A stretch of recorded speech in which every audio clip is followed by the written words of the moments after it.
Boa noite, amados. A voz está diferente, mas sou eu mesmo. Depois aí de uma rinite alérgica, recuperando aí nesses dias. O pastor Macário pediu só para reforçar que o encontro dos jovens sábado é na casa dele, tá bom? Silva Jardim, o início ali da Silva Jardim, e ele vai estar recebendo aí os nossos amados. Abra sua Bíblia, por favor, em Gálatas, capítulo 4, versos de 1 a 11. Estaremos meditando sobre este tema. A filiação com Deus conduz à liberdade. A proposta para nós nessa noite é pensarmos e avaliarmos de que nós realmente somos filhos de Deus. E como filhos de Deus, Ele nos redimiu para a liberdade. Então, Gálatas 4, de 1 a 11. O texto diz o seguinte: contudo, afirmo que durante todo o tempo em que o herdeiro é menor de idade, ele em nada é diferente de um escravo, mesmo sendo dono de tudo, mas está sujeito a tutores e administradores até o tempo determinado pelo Pai. Assim também nós, quando éramos menores, estávamos debaixo da escravidão aos princípios elementares do mundo. Vindo, porém, à plenitude dos tempos, Deus enviou seu Filho, nascido de mulher, nascido debaixo da lei, para resgatar os que estavam debaixo da lei, a fim de que recebêssemos a adoção de filhos. E porque sois filhos, Deus enviou ao nosso coração o Espírito de seu Filho, que clama: Abba, Pai. Portanto, tu não és mais escravo, mas filho. E se és filho, és também herdeiro por obra de Deus. No passado, quando não conhecieis a Deus, costumáveis servir aos que por natureza não são deuses. Agora, porém, que já conheceis a Deus, ou melhor, sendo conhecidos por Ele, como podeis voltar para esses princípios elementares fracos e pobres, aos quais de novo quereis servir? Guardais dias, meses, tempos e anos. Temo que eu talvez tenha trabalhado inutilmente para convosco. Senhor, muito obrigado pela tua palavra. Ó Deus, que o nosso coração, a nossa mente, seja totalmente rendido a ti e que o teu Espírito, de forma poderosa, fale aos nossos corações. Por favor, nós necessitamos ouvir a tua voz.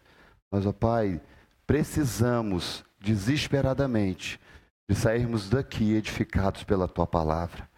Por favor, Deus, faz isso para a glória do teu nome, no nome de Jesus. Amém e amém. Irmãos, a grande ideia desta porção eu coloquei da seguinte forma, você pode acompanhar no telão. Deus nos adota como filhos por meio da vinda de Cristo para nos livrar da escravidão do legalismo e produzir vida plena nele. Então essa é a grande ideia que eu vejo nesse texto. Uma adoção ao qual fomos recebidos por Deus por conta da vinda de Cristo. Ele veio na plenitude dos tempos, o texto diz isso.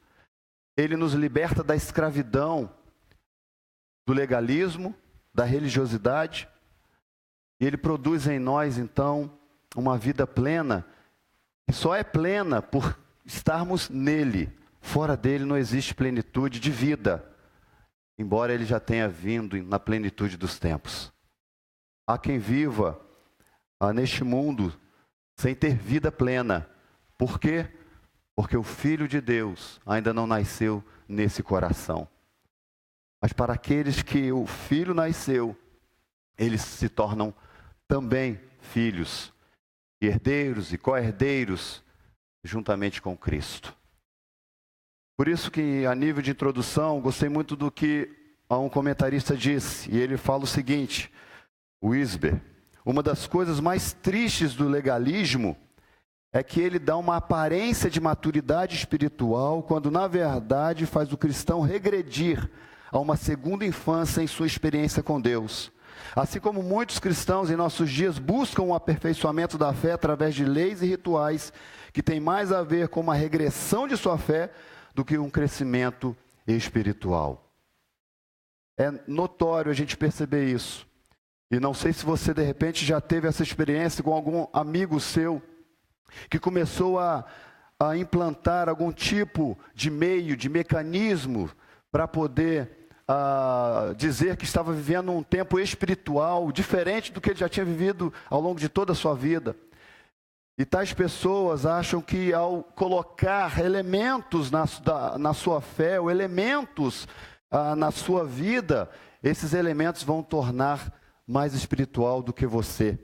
E às vezes tais pessoas até nos ridicularizam, dizendo que a gente está sendo careta em seguir apenas a Bíblia, em seguir apenas o Evangelho, e nos satisfazendo somente em Cristo, e nenhum elemento mais. Isso é uma regressão, na verdade. Paulo está aqui quase que louco por tal regressão que esses irmãos aqui estavam vivendo. Eles que começaram bem, com o Espírito Santo falando ao coração deles, testificando a obra de Cristo na vida deles, eles agora estavam colocando elementos na fé, voltando ao judaísmo, voltando a práticas que não eram mais necessárias. Na verdade, eles estavam regredindo. Essa é a verdade. É uma regressão aqui. Por isso nós vamos ver nos versos 1 a 3, pode dar mais um clique, por favor, João?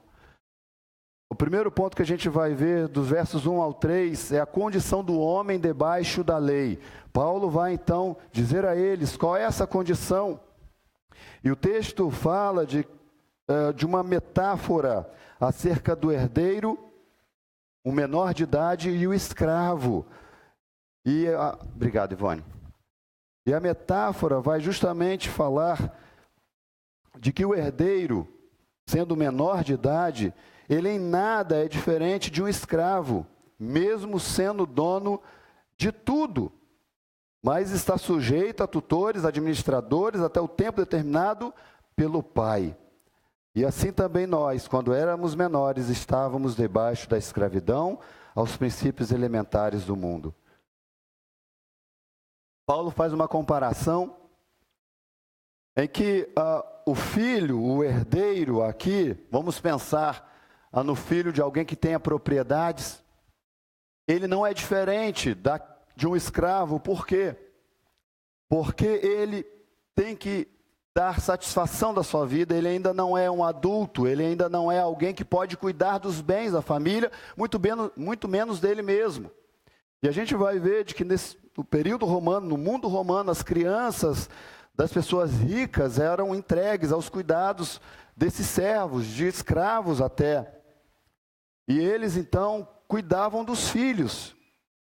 E o filho então era sujeito à supervisão desse servo.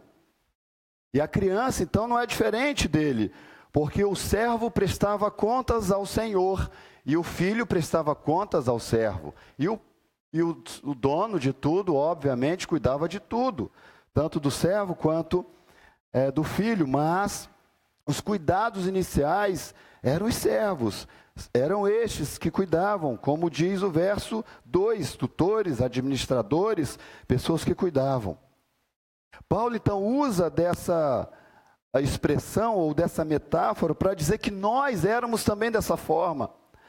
Quando a lei ainda reinava, nós estávamos escravos, submetidos à lei.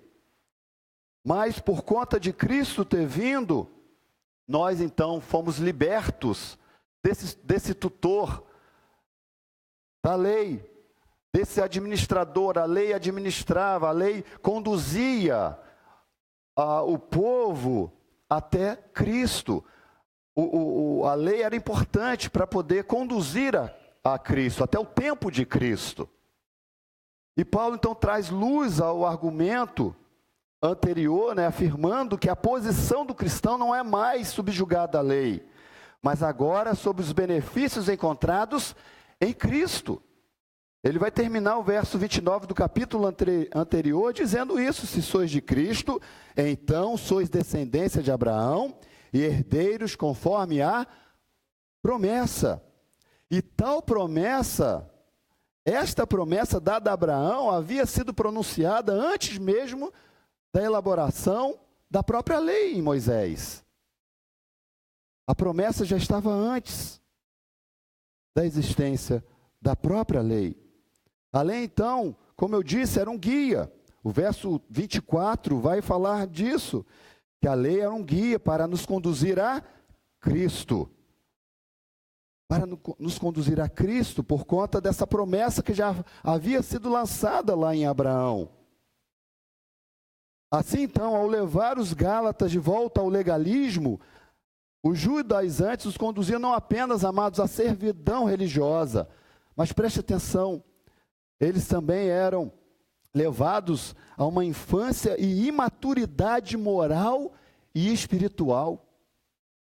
É uma tragédia aquilo que esses homens estavam fazendo com a igreja na Galácia. E como diz o verso 3, éramos escravos dos princípios elementares, os rudimentos do mundo. Alguma versão traz rudimento. E aí o Hendricks vai falar o seguinte: assim como um menino desprovido de maturidade, de ser governado por regras e prescrições, também nós, antes que chegasse a luz do Evangelho, estávamos escravizados aos rudimentos do mundo. E para entendermos o que é esse rudimento, não é? Existe uma palavrinha chamada stoicher, que pode ser traduzida como coisas elementares. Esses rudimentos eram coisas elementares, que poderia ser as letras do alfabeto, aquilo que a gente aprende, o ABC, na escola, o abecedário, como diziam os antigos, ou também poderia nos indicar os poderes espirituais que dominam o mundo. Aqui nesse contexto, nós vamos ver, entre os Gálatas, que eles estavam presos a um grande número de rituais e observâncias penosas, por meio das quais, amados, como um tipo de primeiros rudimentos, eles foram ensinados e instruídos a ficarem mantidos em um estado de sujeição, semelhantemente a um menino debaixo de tutores e curadores. Esses judaizantes pegaram eles, voltaram com eles à escravidão. E isso é abrangente, esse rudimentos do mundo, porque todos estão subjugados a algum tipo de lei. Aqui, o povo de Deus sobre as leis de Moisés. Mas quem não está dentro do povo de Deus vive sobre as suas próprias leis, ou as leis do mundo, ou as leis espirituais dos demônios e tudo mais. Por isso que todas as leis são penosas. Por que todas as leis são penosas? Elas são penosas por conta do coração endurecido do homem. A lei, na verdade, ela vem para poder consertar o homem. Veio para poder fazer com que o homem se voltasse para Deus. Só que a lei é limitada, a gente vai ver isso. Ela não pode salvar. Ela não pode mudar o coração. Mas a inclinação do nosso coração, do meu coração e do seu coração, é uma inclinação para a maldade, para o mal. Por isso que a situação, amados, do homem só pode mudar quando Cristo muda a inclinação do coração. Dessa obstinação pelo pecado, para um coração obstinado à obediência. Por isso que o povo de Deus precisa ser um povo que obedece a Deus. Porque ele foi resgatado, foi redimido. O seu coração não é mais um coração voltado para o pecado. Ele foi liberto do poder do pecado. Embora possamos pecar, mas o pecado já não é mais algo contínuo na nossa vida. O pecado sempre precisa ser um acidente, um deslize. Por isso que Paulo então diz para eles, olha, dos versos 1 ao 3, vocês estão totalmente escravizados se vocês continuarem nessa forma de entender a vida, a fé cristã e tudo mais. A condição do homem debaixo da lei é de escravidão, porque Cristo já veio. E a segunda parte é a condição do homem em Cristo. Versos 4 a 7. E agora a gente de escravos, amados, passamos a ser filhos. Olha que bênção, olha que maravilha. O verso 4 vai dizer que para isso acontecer, para que a nossa filiação em Cristo, em Deus, pudesse acontecer, algo extraordinário que mudaria a história do mundo. Foi preciso aqui acontecer, que é o verso 4, vindo porém a plenitude dos tempos, Deus enviou o seu Filho. Ele enviou o seu Filho, nascido de mulher, nascido sob a lei. E plenitude dos tempos aqui refere-se, amados, ao tempo em que o mundo se encontrava providencialmente preparado para o nascimento do Salvador. É como se, no tempo antigo, você pegasse aquelas ampoletas, não tem aquelas areias que desce, e aí a medição do tempo por aquela ampuleta, é como se você virasse a ampuleta, a areia toda em cima, e você esperasse ela descer totalmente. E quando ela descia, então, ali havia uma plenitude do tempo, um tempo completo. A ideia aqui é justamente essa. O mundo foi preparado para receber o Salvador. Tinha que ser naquele momento, naqueles termos, naquela época. Não poderia ser de outra forma. E segundo os historiadores, na época em que Jesus nasceu, o mundo romano estava em uma situação de grande expectativa, aguardando um libertador. As religiões antigas estavam morrendo, as filosofias antigas mostravam-se vazias, incapazes de mudar a vida das pessoas. O império era invadido por novas e estranhas religiões, amados, de mistérios. A falência religiosa e a carência espiritual poderia ser vista por toda parte. Preste atenção, Deus estava preparando o mundo para a chegada do seu Filho. Existia até um ditado, né? Todos os caminhos levam para onde? Para Roma. Roma estava expandindo, o império em potencial, ruas, grandes avenidas, as pessoas poderiam transitar facilmente para Roma, por Roma. Por isso que no primeiro século, um grande avivamento aconteceu.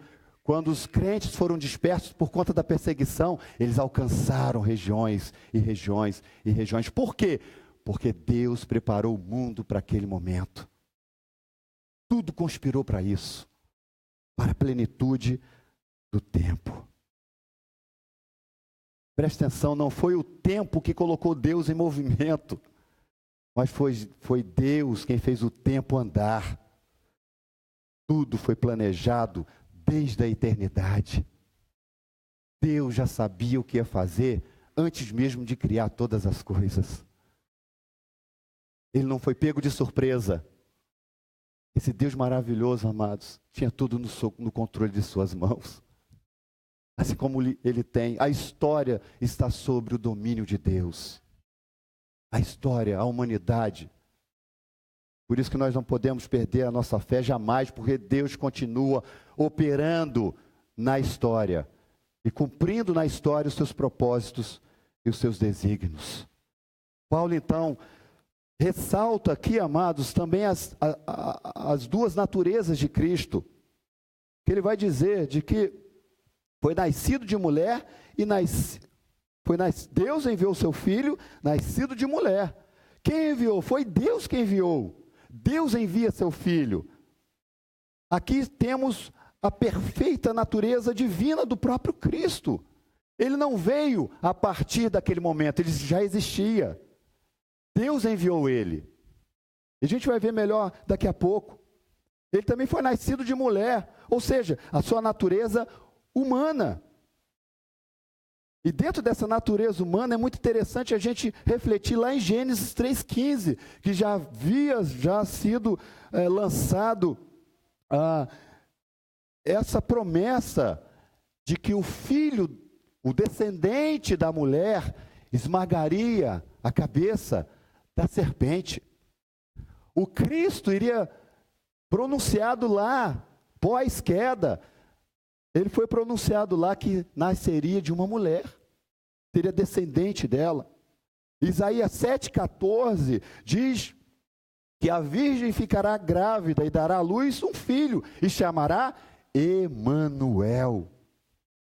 Olha as promessas se cumprindo, amados. E chegando no cumprimento em Mateus 1,18, quando então ela de fato dá à luz ao menino. Deus está conduzindo a história. E o próprio Cristo precisava vir ter o nascimento de uma mulher. Por isso, para nos salvar, Jesus precisava ter em uma só pessoa, ter duas naturezas. A divina para dar a seu sacrifício um valor infinito, e a humana, porque um homem pecou, Adão.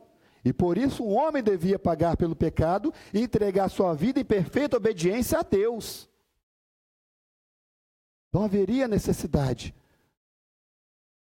de um Jesus Deus e um Jesus homem.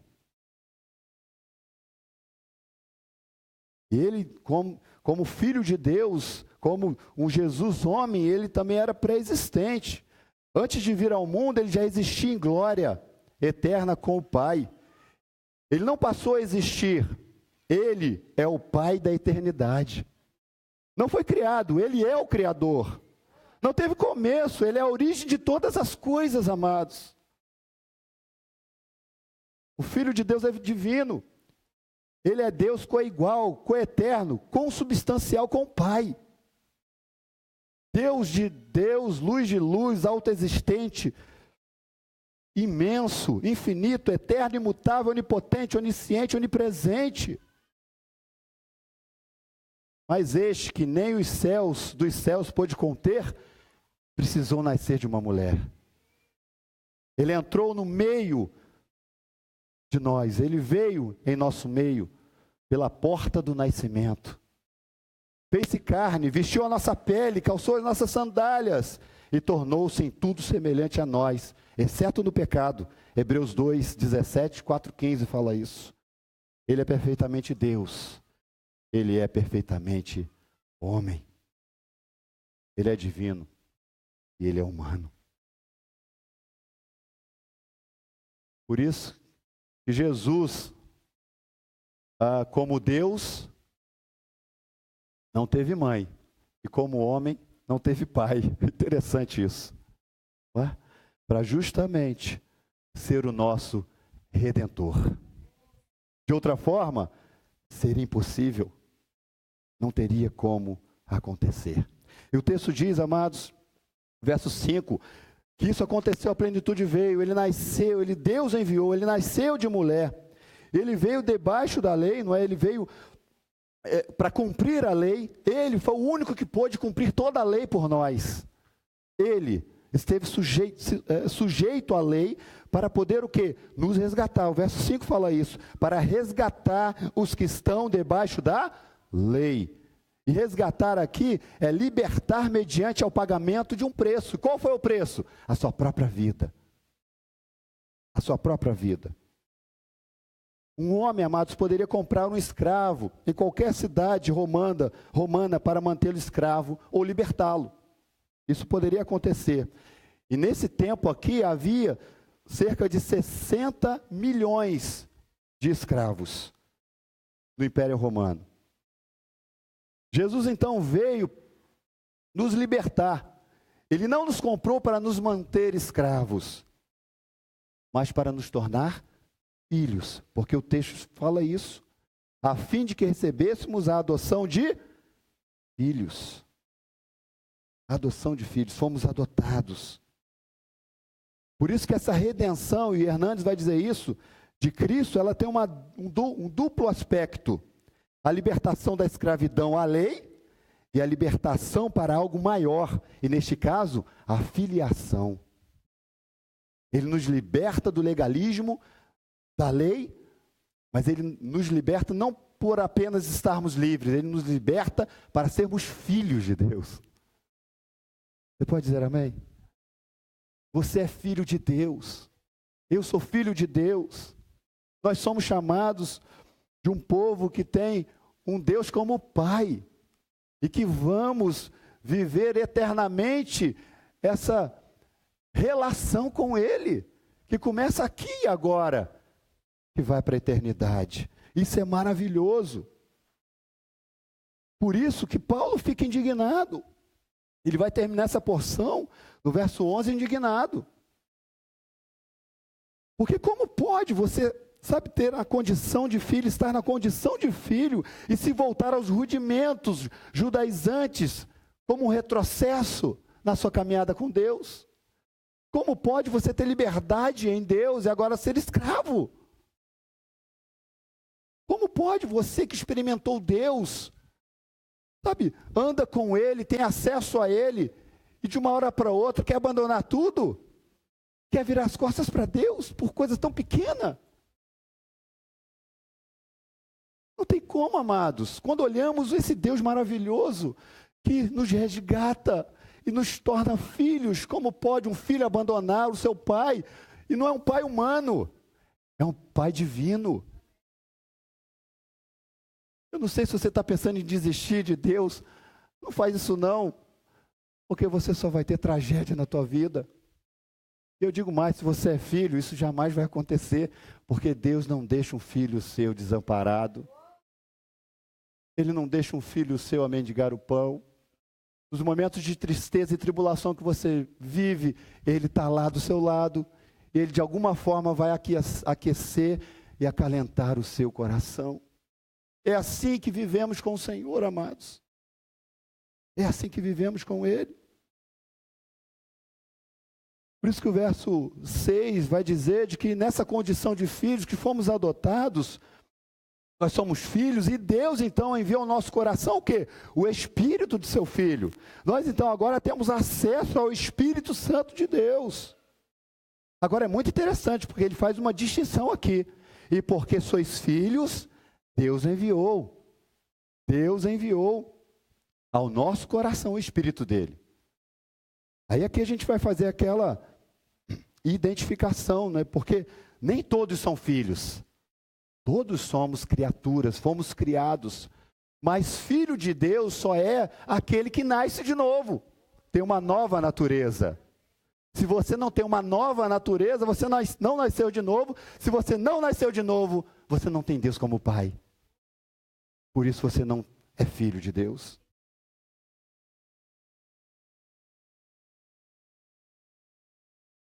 É interessante pensar nesse filho, então, que tem o Espírito. E aí eu me vi em Romanos 8, 14 a 16, não é? Que fala que o filho agora ele é guiado pelo Espírito. E não mais é guiado pela sua vontade, ou pela vontade do mundo, ou qualquer outra vontade. Porque Romanos 8, 14 a 16 vai dizer que porque todos os que são guiados pelo Espírito de Deus são filhos de Deus. Pois vocês não receberam um espírito que os escravize para novamente temer, mas receberam o Espírito que os adota como filhos, por meio do qual clamamos, Abba, Pai. Olha a palavrinha novamente aqui, Abba, Pai. Finalzinho do verso 6, em Gálatas 4, 6, ele também vai falar sobre essa expressão de Abba, Pai. Como filhos, temos acesso ao Espírito, somos guiados por Ele, mas é interessante, amados, pensar de que como filhos, temos intimidade com o Pai. Abba, Pai, aqui é uma expressão aramaica que tem a ver com paizinho, tem a ver com você entender de que Deus é alguém que não está tão distante de você, Ele é um Deus presente na sua vida, que você pode chamar Ele de paizinho, de papai. Quando uma criança quer o carinho do seu pai, e ele chega a seu pai de forma carinhosa, ele fala, papai, me socorre aqui. Você pode chegar para Deus como um filho e dizer, paizinho, me socorre aqui. Paizinho, Vem ao meu encontro. Paizinho. E é interessante que essa expressão é a mesma usada em Lucas 2,42, quando Jesus, o nosso Senhor, ele usa no Getsêmani, numa íntima oração a Deus, expressando uma comunhão e confiança filial com Deus. Ele diz: Pai, passa de mim esse cálice, todavia se cumpra a tua vontade. É a mesma coisa. Você pode, como Cristo fez ali naquele momento, falar: Deus, está doendo, mas a tua vontade é perfeita, é boa e agradável. Você tem intimidade com Deus para chegar a Deus nesses termos, amados. Você tem essa intimidade com Ele. Agora, não só isso, amados, sendo filhos também, nós somos o quê?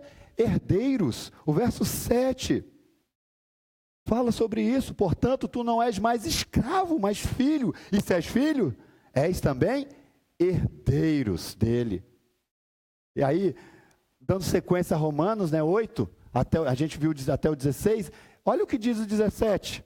Se somos filhos, então somos herdeiros, herdeiros de Deus e co-herdeiros com Cristo, se de fato participamos dos seus sofrimentos, para que também participemos da sua glória. Essa herança, amados, é uma herança que está além dessa vida. Se você está buscando alguma herança nesta vida, você está equivocado. A herança é da glória.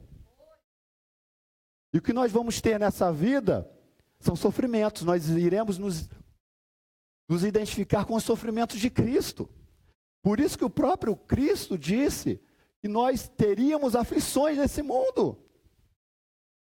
Mas tem de bom ânimo.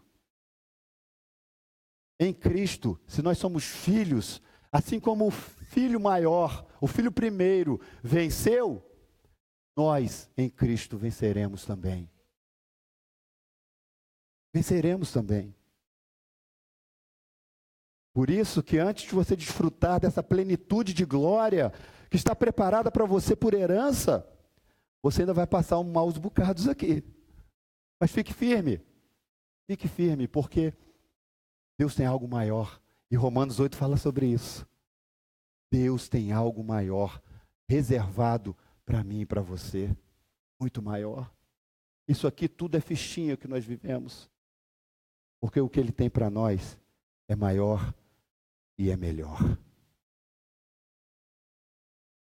Eu fiquei encantado também vendo a parte B do verso 7, que diz que nós somos herdeiros, e uma palavrinha que faz total diferença. Nós somos herdeiros por obra de Deus. Quem agiu para que a nossa filiação fosse possível? Foi o próprio Deus. Foi obra de Deus. Portanto, não se trata do que podemos fazer. O que está em voga aqui, o que está em questão, é o que Ele já fez por nós. Não é obra humana. E é libertador saber que a nossa condição de filhos se dá pela obra exclusiva de Cristo e nada mais. Nada mais. Não foi você que acordou um dia e disse assim: hoje eu vou ser filho de Deus, decido ser filho de Deus. Foi assim? Não foi assim.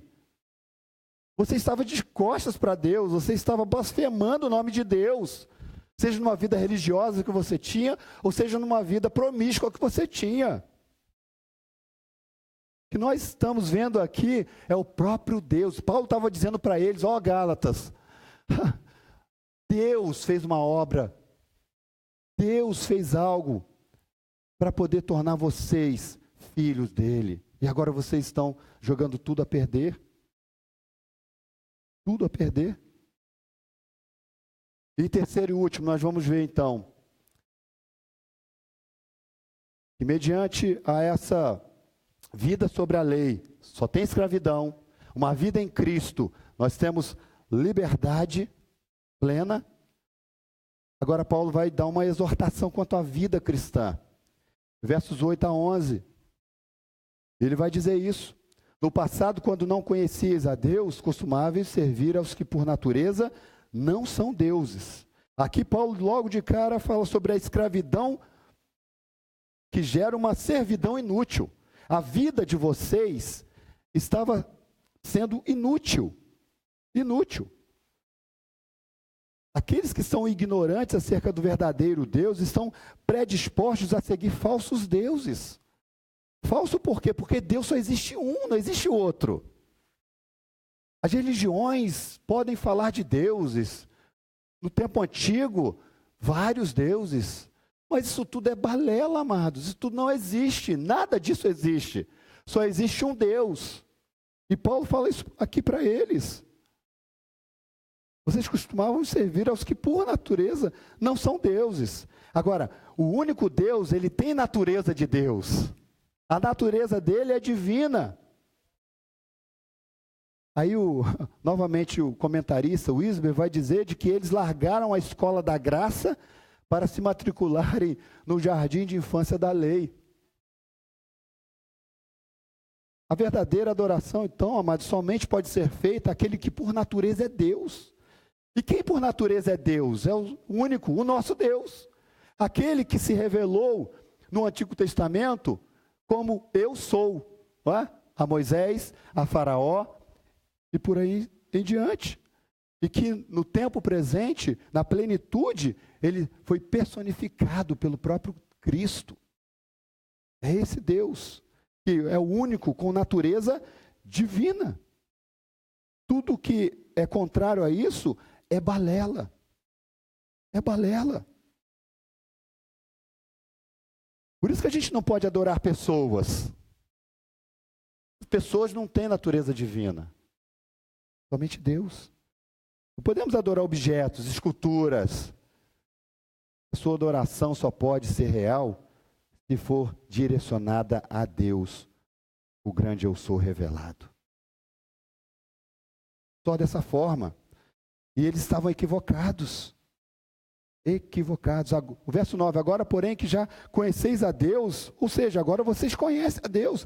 Vocês serviam a deuses que não eram deuses, mas agora vocês conhecem a Deus. Aí eu acho interessante que Paulo parece que ele volta atrás, não é?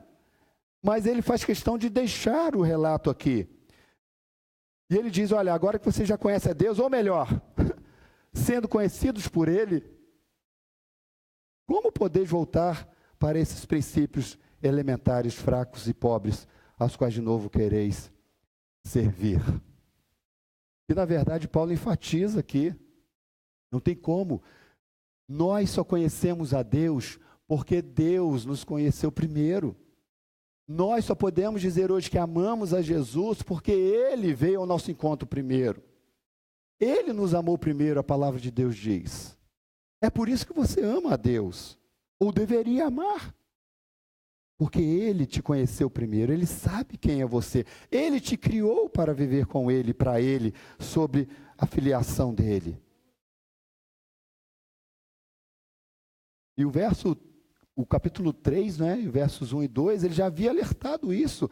Vocês são insensatos, não é? Quem conduziu vocês e tal? Verso 2, só isso que quero saber de vós. Foi pelas obras da lei que recebestes o Espírito ou pela fé naquilo que ouvistes? Ouvistes o quê? Ouvistes o Evangelho, a obra de Cristo. Eles começaram bem, mas estão terminando mal. E Paulo vai falar aqui. Começaram pelo Espírito e estavam terminando o quê? Na carne. Absurdo. E ele fala que essa forma de servir que eles estavam agora tendo, esses rudimentos, esses princípios, né, elementares que eles estavam agora envolvidos, são elementos fracos e pobres. Fracos e pobres.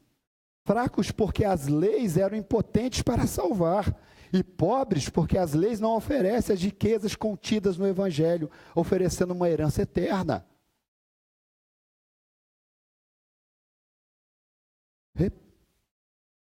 Calvino vai nos ajudar nesse entendimento dizendo de que apartar-se de Deus, depois de tê-lo conhecido, é a mais perversa ingratidão. É como abandonar o manancial de águas vivas e cavar cisternas rotas que não retêm águas. Jeremias 2,13 diz sobre isso. Ele fala, olha, vocês estão guardando dias, verso 10, dias, meses, tempos, anos, vocês estão pegando aí as festividades, voltando, sabe, a comemorá-las, vocês estão gastando seus dias com isso, seus meses com isso, seus tempos e anos. E os dias, meses, tempos e anos eram comemorativos de certas experiências históricas, sim, ou eram emblemas da aproximação de Deus. Isso teve um aspecto dentro do judaísmo, mas a celebração dessas ocasiões, em realidade, não levava os celebrantes para mais perto de Deus. Não leva mais. Vocês estão gastando energia, tempo, com coisas que não estão aproximando vocês de Deus, estão afastando. E aí Paulo termina o verso 11, com uma frustração legítima do apóstolo. Verso 11, temo que eu talvez tenha trabalhado inutilmente para convosco. Paulo vê aqui o abandono do verdadeiro evangelho por outro evangelho, porque no capítulo 1, verso 6, ele fala sobre isso. Ele aqui fala do abandono da liberdade da graça para a escravidão do legalismo. No verso 9 nós vemos isso aqui do capítulo 4. Paulo está vendo seu trabalho missionário ser esvaziado pela influência nociva dos falsos mestres. Em vez de crescerem na liberdade a qual Cristo nos libertara, eles deslizavam de volta à antiga escravidão. Embora, amados, a vida cristã seja de filhos e não de escravos, de liberdade e não de escravidão. Paulo lamenta aqui, Paulo fica indignado aqui, Paulo fica entristecido. Não poderia ser diferente se eu e você estivéssemos na situação de Paulo. É inconcebível, na nossa cabeça é inconcebível alguém que experimenta da água viva e quer viver sobre as cisternas rotas, que não dão água.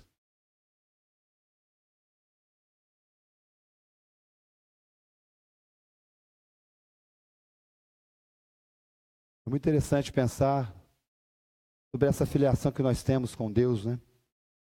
Uma professora do primeiro ano estava com seus alunos vendo a fotografia de uma família e na foto o menininho tinha o cabelo de cor diferente das dos outros. Aí uma das crianças, a Evelyn, achou que ele era diferente porque devia ter sido adotado. E aí disse, eu sei de tudo sobre adoção, porque eu sou adotada, ela falou. Aí o outro coleguinha, o que quer dizer adotado? Aí a Evelyn disse, significa que você cresceu no coração, de sua mãe, em vez de crescer na barriga dela. Deus, amados, nos gerou no coração dele. Mesmo você, de repente, ter nascido na barriga de alguém que às vezes até não te valoriza. Mas em Cristo, nós temos um Deus que é Pai, e que nos gerou no coração e que nos amou de tal forma a ponto de dar o seu Filho para poder vir ao nosso encontro. Efésios 1:5 vai dizer que Ele nos predestinou para filhos de adoção por Jesus Cristo para si mesmo. Amados, não foi para ninguém outro, foi para Ele mesmo que Ele lhe predestinou para ser filho de adoção. Por isso que algumas aplicações eu preciso fazer para a gente terminar. Primeiro, a proposta do Evangelho é superior a qualquer proposta oferecida por qualquer religião. Cristo cumpriu as exigências da lei, coisa que é impossível a qualquer ser humano cumprir. O Evangelho é maior e melhor. O cristianismo é muito grande para ser vivido de forma pequena. Por isso que a gente não pode se achar bom demais, porque conseguimos orar e ler a Bíblia. E a gente ler a Bíblia entende a Bíblia, não é? Quem merece essa honra é Cristo, porque Ele mudou a nossa natureza. Não foi obra nossa. Às vezes a gente se acha ou começa a se achar bom demais na igreja. Isso está errado. O evangelho é grande, nós somos pequenos. Cristo é grande, nós somos miseráveis. Por isso, se você tem experiência com Deus, louvado seja Deus. Mas não subestime o seu irmão que está engatinhando. Você precisa ajudá-lo a caminhar com Cristo, para ele crescer junto também. Não se sinta melhor ou maior. Eu e você somos miseráveis, pecadores, carentes da graça do nosso Deus a todo instante. Segundo, John Stott vai dizer que a religião deles degenerou em um formalismo exterior. Já não era mais livre e alegre comunhão de filhos com o Pai. Tornou-se uma enfadonha rotina de regras e regulamentos. Aí eu quero que você reflita nessa noite junto comigo. Se a nossa relação com Deus está desgastada. Se a minha e a sua relação com Deus está, de certa forma, apenas no âmbito religioso, de uma vida religiosa, para cumprir alguma agenda. Uma indicação, não é que eu estou tendo uma vida mais religiosa do que íntima de Deus, é quando eu começo a querer mostrar para as pessoas que eu sou um bom crente, que eu estou acima de qualquer suspeita, quando eu bato no peito e me vanglorio de ter uma vida religiosa. Tome cuidado com isso, com essas indicações, esses indicativos, porque pode ser que você está tendo um relacionamento com Deus legalista e não de filho para com o Pai. Como é que anda a sua fé com Deus?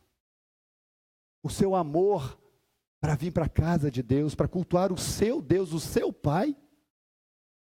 Você vem apenas para poder mostrar para a liderança que você está na igreja? Você vem só para dizer para as pessoas que você frequenta a igreja domingo e frequenta quinta-feira? Ou se você vem tocado, motivado, porque um filho jamais quer estar longe do seu pai. E você vem para poder estar junto com os outros filhos de Deus, estar em comunhão com os outros filhos, de uma comunhão que você já tem com seu pai na sua casa. Tome cuidado com esses indicativos. Terceiro, como filhos, precisamos nutrir em nosso coração a realidade da herança que nos aguarda na eternidade. Eu gostei muito desse texto e Paulo, no capítulo 3, fala muito sobre Abraão, não é? Sobre a herança de Abraão. Se você for ver lá em Hebreus 11, ele vai dizer que pela fé Abraão obedeceu quando foi chamado. Verso 8. Partindo para um lugar que recebera por herança. Guarda essa palavra, ele partiu para receber por herança. Mas é uma herança, ele partiu sem saber para onde ia. Aí o 9, pela fé, ele peregrinou na terra da promessa. Preste atenção, Deus prometeu uma terra para ele. Ele passou por ela, mas a mente dele não estava na terra. E ele passou ali como estrangeiro, peregrino, habitando em tendas, em habitações móveis, porque não tem lugar certo. Assim como Isaac e Jacó, herdeiros com ele da mesma promessa. Agora olha o verso 10, amados. Porque ele esperava a cidade que tem fundamentos, da qual Deus é o arquiteto e construtor. Abraão, de alguma forma, não estava esperando algo para esta vida. Abraão tinha uma fé para a eternidade. Ele estava esperando uma cidade feita pelas próprias mãos de Deus, o arquiteto por excelência. Meu amado, nós precisamos pensar mais no céu. Eu tenho sido motivado por Deus, exortado por Deus, a parar de fixar a minha mente aqui nesta terra. A gente tem que pensar mais na herança que está por vir. Porque se nós não fizermos isso, a gente vai colocar elementos na nossa fé, a gente vai buscar, prazer em coisas desse mundo. E somente Jesus pode satisfazer o nosso coração. E por fim, em quarto lugar, conhecemos o Deus verdadeiro. Não nos rebaixemos às regras opressoras dos ditadores da fé, dizendo para mim e para você, faça isso ou faça aquilo. Para você ser aceito por Deus. O fato é, Deus já fez tudo para você ser filho dele. Isso já basta. Isso já basta. É claro que o filho vai querer ter uma vida de intimidade com Deus, e cada vez mais que ele é íntimo de Deus, mais ele reconhece os seus pecados e mais ele quer ser santo. Mas não é por imposição, é por um relacionamento íntimo com o Senhor, que é Pai. Esse Deus verdadeiro. Tem muita gente na TV, muita gente em igrejas estão distorcendo esse evangelho, dizendo para você fazer isso, fazer aquilo outro, para Deus te aceitar. Deus já te aceitou em Cristo Jesus. E isso é suficiente. Viva a sua vida com Ele em santidade, porque você é filho. E o filho deseja ser santo como o Pai é santo.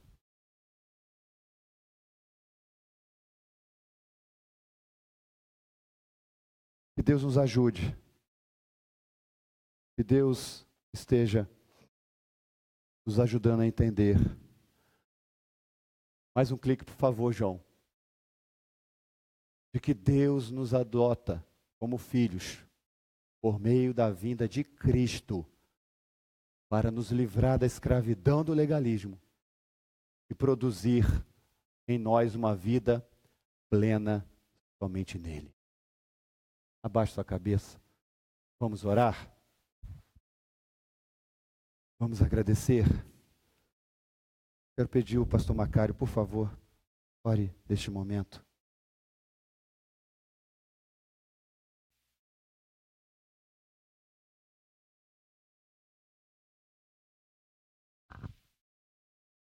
Deus, muito obrigado pela tua palavra,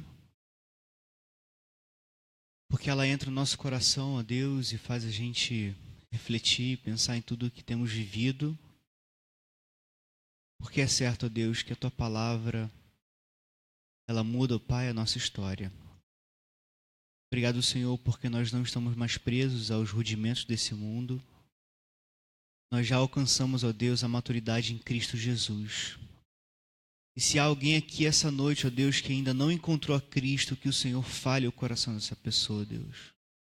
Para que essa pessoa seja liberta, para que ela encontre a herança que há em Cristo Jesus. Por favor, Deus. Senhor, muito obrigado, ó Pai, por cada irmão aqui essa noite que veio. Que o Senhor possa, ó Pai, levar o teu povo em paz. Que eles possam ter uma noite de descanso, ó Deus, por favor. E que amanhã, Deus, um dia de trabalho, que o Senhor possa fortalecê-los, ó Deus, para que eles trabalhem e lembrem, não só, Deus, daquilo que eles precisam fazer hoje, mas que a mente deles sejam levados, ó Pai, eles sejam levados a pensarem na eternidade. Por favor, Senhor, que seja uma realidade no nosso meio, a eternidade. Em Cristo Jesus é que eu oro e agradeço, Deus. Amém. Deus abençoe a todos.